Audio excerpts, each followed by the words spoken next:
Hello everybody, welcome back. I'm Matt. Thanks for stopping by. Now, any of y'all who've been watching this channel for any amount of time know I really love fly tying books. And I picked up 3 new ones this week. Well, one of them's not new, it's a new old book, and it was by Scott Sanchez. It's called A New Generation of Trout Flies, with the subtitle, From Midges to Mammals for Rocky Mountain Trout.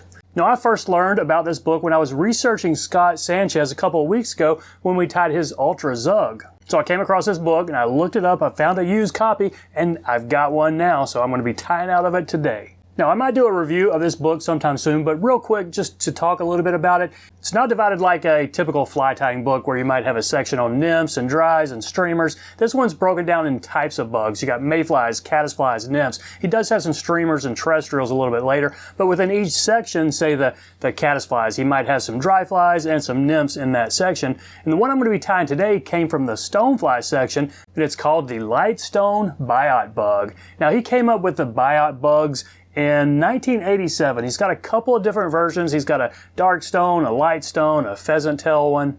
So I'm going to tie the light stone biot bug today, and it's really meant to imitate just one of the small golden stoneflies. Now, he does have several techniques in this book that I've never tried, and one of them, sort of a technique that I've never done. It's goose biots for a tail, but leaving them on and using them for the kind of a shell back, just the top half of the body. So it's not terribly unique, but it is a technique that we don't use all that often. Now, this bug's not all that hard to tie. It might take you a little bit of practice working with these goose biots, but overall it's a pretty simple tie. And I know this thing's going to be a fish catcher. I think y'all are going to like it. Let's give it a shot. So there's one in the vise. Scott Sanchez biot bug. And this one is the light stone color. So common sizes are 10 to 16 for this guy. I'm going to go with a 14, that's a 2.4 millimeter tungsten bead. And I'm going with a rusty brown thread. I'm not putting any weight on it, that tungsten should be enough. I'll catch my thread in. I'm going to take a base back to the bend, but then I'll bring it back up front to where we're going to start the underbody. And our underbody, yellow Antron. This is actually a McFly line, but made out of the same stuff right here. And I'm going to catch it in up front, so it'll help me with a little bit of an underbody. Oh, there we go, right there is fine. I'm going to take some, let's bury that a little bit, but a few loose wraps going back. Just however far you want your body to be. And take your thread up, close to the front. We're going to catch in a rib now. And it's copper wire and size small. I'm sure on this size 14 you could go up to a brassy if you want, but I think small is going to look just right. And really the only purpose of this rib is to hold the biots in place. Okay, now let's take our thread back up and we'll wrap this body. So it's a stonefly, and you can treat this almost like thread. If you spin it clockwise, you can cord it up, or you can let it, spin back counterclockwise and flatten out a little bit. I don't want a real thin body. I mean, it is a stonefly, but I don't want it huge either. So I might take a layer up and then a thin layer down and back again.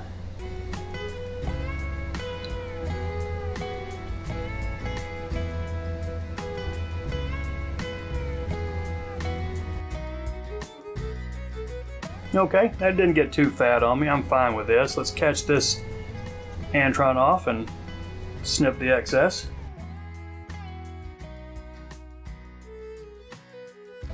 Now leave your thread up front. We're going to catch in a couple of brown goose biots. Just some of the longer ones right here I think are going to work. And this one, they're kind of the same color on the top and the bottom, so I don't think it matters. I'm just going to catch them on so that I have a little bit of a natural flare out to the side, but for the most part I'm catching them on the top half of the bug. So let's do a couple loose wraps right there. Is that tail going to be long enough? Yep, sure is. And we'll do another one on the top, but sort of on the other side of the hook. So both of them are really going to be kind of laying on top, but also a little bit to the side. See, there we go, that length is right. But here's the trickiest part of it.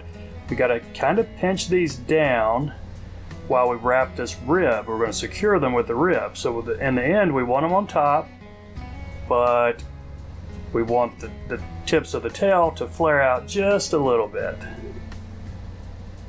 So before we really lock it in, see those are kind of close together there.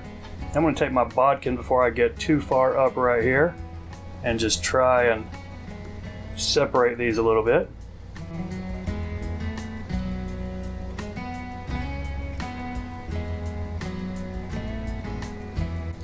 Okay, so this is why I said it takes a little bit of dexterity here. It's not the easiest thing to do, and my tips on those tail, they're flaring out a little bit. Maybe more than I'd like, but we'll see if we can adjust that or poke and pull at them until we get them exactly what we want. But now that you got our wire rib up front, let's catch this off with probably 3 wraps, 3 fairly tight wraps, just enough so we can helicopter it off. Now let's snip this excess goose biots up here. And we might want to throw a few extra wraps right here just to really bind those in and lock them down. So let's get our thread back a little bit. So the next thing we're going to tie in is a thorax. And the recipe says a synthetic tan or maybe a hare's ear. So anything comparable to that. I've actually got some rabbit and squirrel mixed on a fly I was doing earlier this week. And it's going to be just fine. So let's put a medium-sized noodle on here. Not real long, it's just the thorax. But in the end, we want it to be a little bit thicker than the body and maybe a little bit thicker than that bead. So maybe a 2-inch noodle or so, we'll see what that does. Okay, I think that's going to be just fine. Now let's take some brown soft hackle. This brown hen right here. A pretty small feather. These are just little wisps of legs. And I don't want to take too many wraps. I'm only going to take, well, let's see, I kind of messed that one up right there, but we'll make it work. I'm only going to take about 1 wrap, maybe 1.5. So a couple to catch that in, a couple more to secure it. Now we can snip off this tip right here.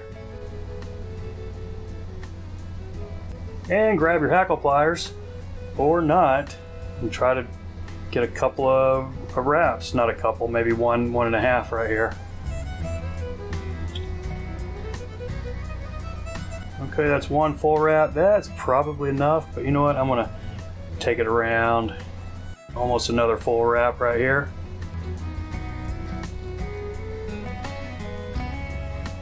Snip this excess.